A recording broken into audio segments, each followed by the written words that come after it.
Okay, this is starting in the range at the corner. Right here's the pawpaws. This would be my northwest corner. This is a black cherry. I put 50 of those in. This is a northern pecan. Got those going. Put 50 of those, as well as sugar maples. Here's another hybrid hazel. This is a little smaller one. Then there's my oak. I put him in my corner. Here's a smoke bush. And then I've got a whole bunch of the onions. Here they are, the Egyptian onions again. Just planting down there for them to get thick and go ahead and make a nice, that way I don't have to weed eat in there and stuff. There's another one of those smoke trees.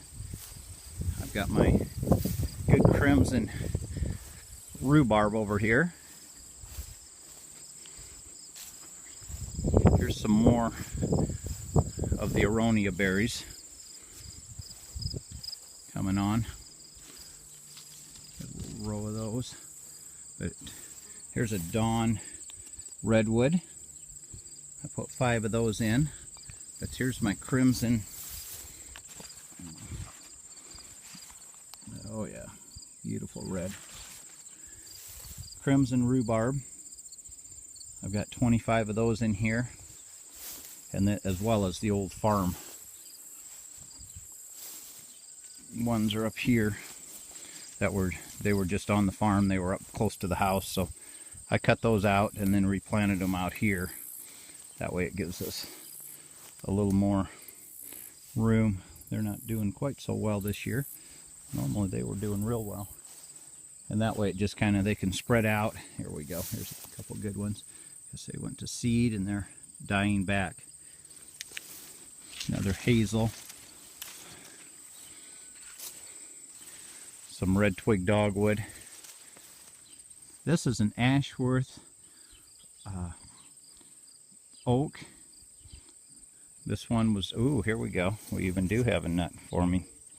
But this is one of the sweeter nuts that doesn't have near as much tannin in it, so that should be a real nice nut. I've got some smooth sumac that I planted right there.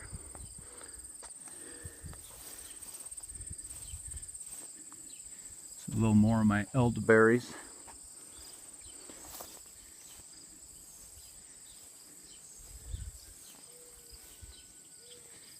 At some point in time, I'm just going to have to start picking which of these trees I want to keep and which I don't, but that'll be a good problem to have.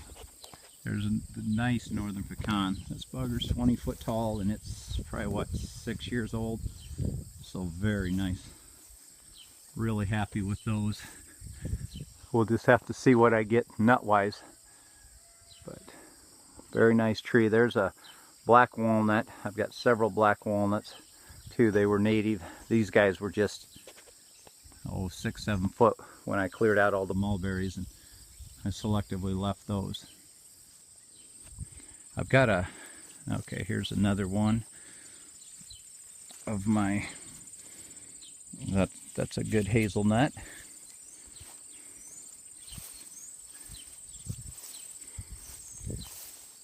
Now, what I planted in here was gooseberries and josta berries for my understory. Next year I'll have to get some more. Here's some josta berries. Some more josta. I want those to grow up. They should be in the 3 to 5 foot range. That way it just kind of, between my trees, I'll get those going. I can get some berries, and then also I don't have the weeds that way as I mow through here. Here's a couple more of my queen chestnuts. So I've got that one there, and then over there I've got 3 quings. I've got Nevada. I've got about 5 or 6 varieties of chestnuts. This is the north area. There we go. Those are coming on nice. here we go. Here's some more of those josta berries. Got a little bit of honeysuckle right there. I pretty much just trimmed the heck out of it, but boy, when it flowers, it's just full of bees, so I do like that. And then here's my tulip poplar tree. So, a nice tulip tree. I kind of keep him up there, but I probably need to put a few more in for some boards at some point in time. Another real nice tall northern pecan. Those things shoot about 5 foot, 6 foot a year in a good year.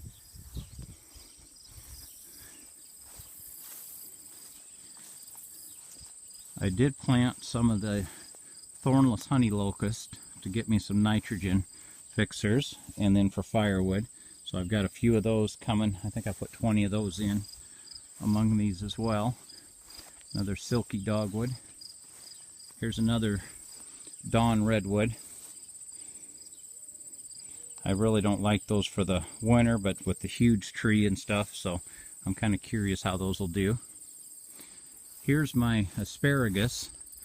I've got this whole row of asparagus here. This was my fence row. I took the fence row out, but I've got purple asparagus, 250 purple I put up here, and then 250 green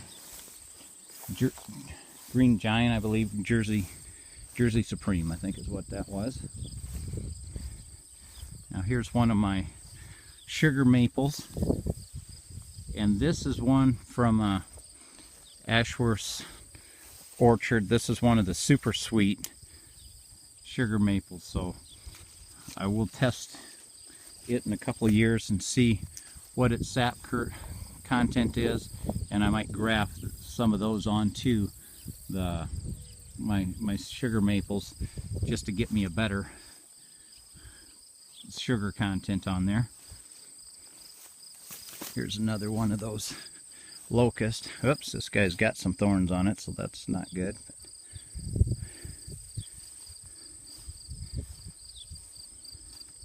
Another couple northern pecans. I've got a few butternuts intermixed in here as well. Now here we're getting into my gooseberries. Oh, some thistles. Some more of the asparagus. But I put a bunch in down here to establish this as a real nice gooseberry, josta berry area.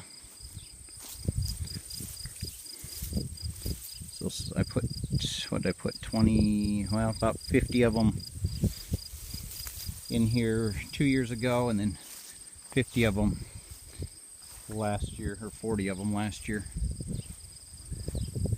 So they're not, some of them are taking off nice, some of them aren't. And this is the coffee substitute, chicory. I've got that coming up wild all around, so that was a native one. This is that button bush. It flowers nice. It's supposed to be a real good pollinator. I put it for my bees, but the bees don't like it near as much, but it's real good for the other native. This is the willow, the curvy, a few oaks. But here, these tires are my backstop for my rifle range. Got that full of dirt. Another northern pecan. Come down here, and I do want to check out my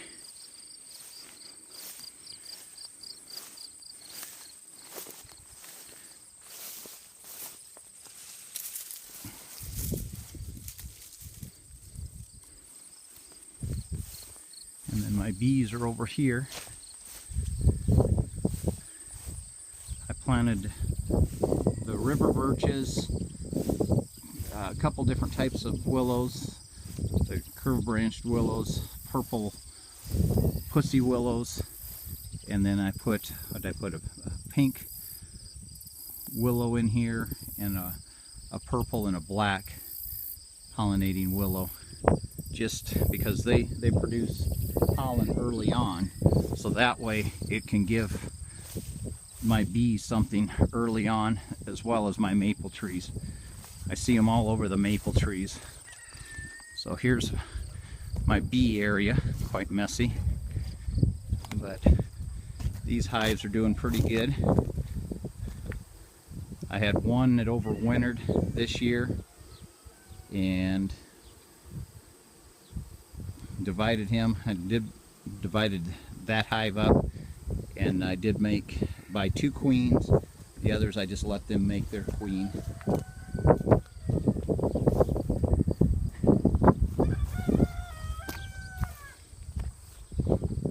And then my little 8 frame. I really like the thoughts on the 8 frame, so we'll start going that direction, I think, at some point.